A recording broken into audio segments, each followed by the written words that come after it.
You may know that it's custom to not put baby Jesus in the creche until Christmas, right? Throughout Advent, or to have the creche there without the infant, and then Christmas comes, put Jesus in the manger.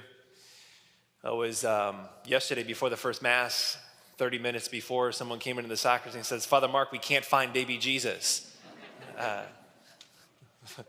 Luckily, just like 5-10 minutes to spare, he was located and he's safely there in the creche. 4 things on my mind this morning: our reluctance to ask for help, being distressed, being tethered, and a Christmas question. So first, our reluctance to ask for help. I was listening to a podcast the other week, and a psychologist was on there, and he was mentioning that seemingly overnight, with a snap of the finger, we don't ask our neighbor for a cup of sugar anymore. And we just click a button and have it delivered via Amazon Prime. We don't ask anybody to take us to the airport anymore. We just click a button and have Uber or Lyft take us. We think we're increasingly so. Modern man is increasingly thinking himself, herself as a burden. Those of you that are here, frequent here more often, you know that the last couple of weeks we've had issues with the power. You know, ComEd's been out working on our line. In fact, the last 2 weekends we've had a number of liturgies without power, no lights, no microphone. We have candles just to be able to see. So as we're approaching Christmas here, like I'm just praying, Lord, don't let the line go out again. But the first week, 2 weeks ago now, was right before the Saturday evening Mass and Saturday confessions. I realized that I had to print off a couple pages of the notes for my homily.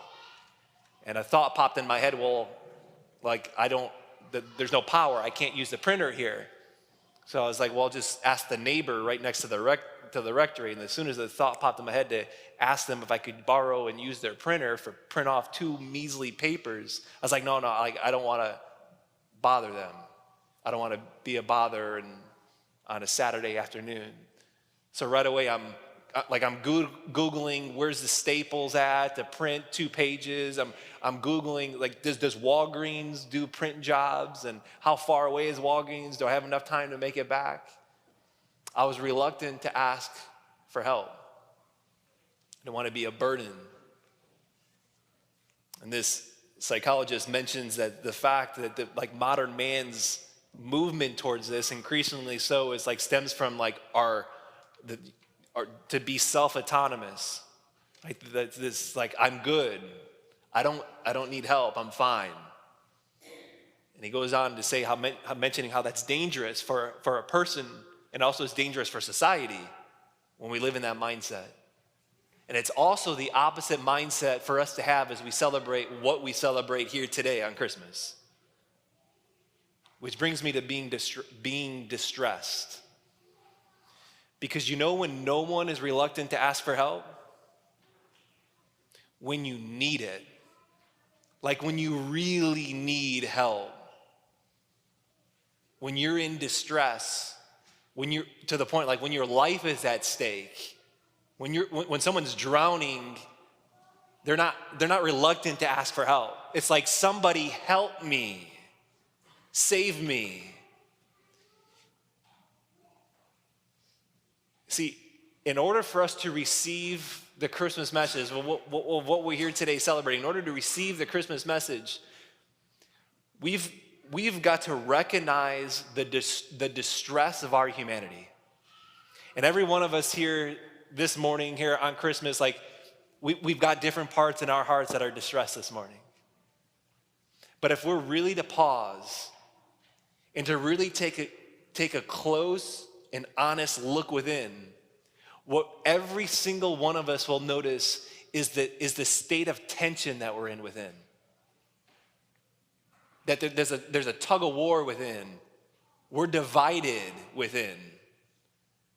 Maybe no other place is better described in the Bible than when St. Paul is writing to the Romans, and he's in the 7th chapter towards the end, when he's describing these things. All the things that I want to do, that I know are good, I end up not doing. And all the things that I know are bad, that I don't want to do, I end up doing. I'm messing up my life, he says. Miserable one that I am. Everything I've tried, nothing's helping. Who will deliver me from this state, he says. Who can I cry out to help for? And notice he doesn't say what will deliver me from this state. Because the answer to the problem that's inside you and the answer to the problem that's inside me is not a what. It's not a book. It's not a pill. It's not a seminar. It's not a conference. The answer to the problem that's inside you and inside me is a who. It's a person. It's Jesus. It's why he came. Which brings me to being tethered. Some of you remember, I think it was 4 years ago now, it was a soccer team of 12 boys were exploring a cave in northern Thailand. And as they were exploring the cave, they got 2.5 miles into the cave. This made national news all over the place. And as they were 2.5 miles into the cave, flash flooding occurred, which trapped the 12 boys deep inside the cave. And nobody knew where they were at. There was a frantic search for them. And after finally 9 days, a pair of British divers found the 12 boys along with their coach huddled up on the edge of a cliff inside the cave. Pitch black, running out of oxygen, cold. And after approaching 3 weeks, they're trying to find out how to rescue the boys to get them out. And nations came out, armies from around the world came. Elon Musk sent a team to try to develop a pod to try to get these boys out of there. They were at a loss. They thought, well, we'll somehow, we'll take the boys, we'll lead them out, but then they would freak out. They would get in a panic attack with the tiny crevices they'd have to get to, or sometimes completely being submerged in the water. So the plan that finally they came up with was a Navy SEAL would come in, and each of the boys, they sedated the boys. They sedated the boys, and a Navy SEAL tethered one of the boys. Each of the boys got tethered to a Navy SEAL, and they pulled them out for 2.5 miles, took hours for each one. And there was no way out of that cave for those boys. They needed someone from the outside to come in and get them, to save them, to rescue them.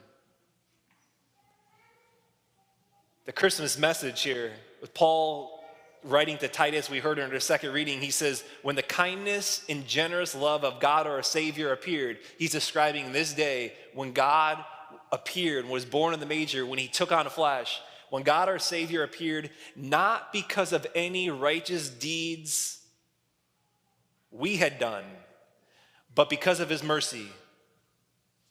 The God who made the universe, who created everything, took on flesh, was born in a manger so as to free you and me, to liberate us,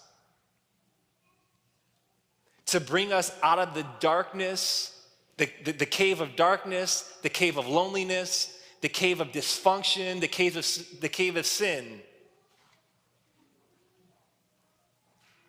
And it's like he just extends the rope. And in many ways, it's like you don't even have to grab onto the rope. He's saying, just let me tether you to myself. Let me throw an oxygen tank on you and lead you out. But we have to respond. We have to assent to it. We have to surrender to him. Which brings me lastly to a Christmas question for all of us. The Christmas question is simply this: am I tethered to him? Have I allowed him to tether me to himself? Because he does not force it. He is a perfect gentleman. He will not force himself. But he is the only way out of the darkness. He's the only way out of the darkness of sin, of dysfunction, of loneliness. He's the only way home. There is no other way. And so maybe, especially for those of us here who feel as if we're huddled up on the edge of a cliff, inside a cave that's 2.5 miles in, that's growing dark, that's cold, that I'm running out of oxygen. Maybe especially for us, but all of us at the moments of silence in this liturgy, or when we come up and receive the Eucharist, or when we come up and receive a blessing, I'd ask to allow yourself to recognize the distress of your humanity. Do you feel it? Can you sense it? To recognize the distress of your humanity, and then when you do not be reluctant to ask for help. To ask the one who came to help. It's why he came. Because he loves. He loves you. You're loved. It's why he was born in a manger.